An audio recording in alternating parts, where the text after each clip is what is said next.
Hello guys, in this video I am going to show you how to delete your account in the Walkie-talkie application.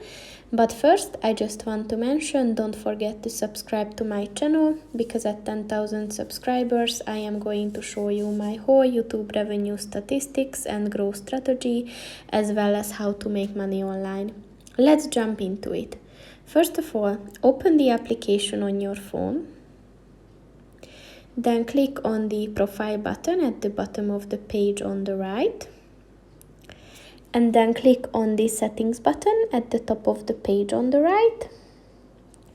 And then just scroll down, and at the very end you can see the delete my account button.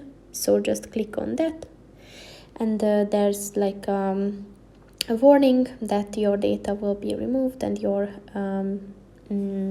account will be permanently deleted. So just confirm it by clicking on delete again, and now your account is deleted. So that's pretty much it for this video, guys. See you in the next one. Goodbye.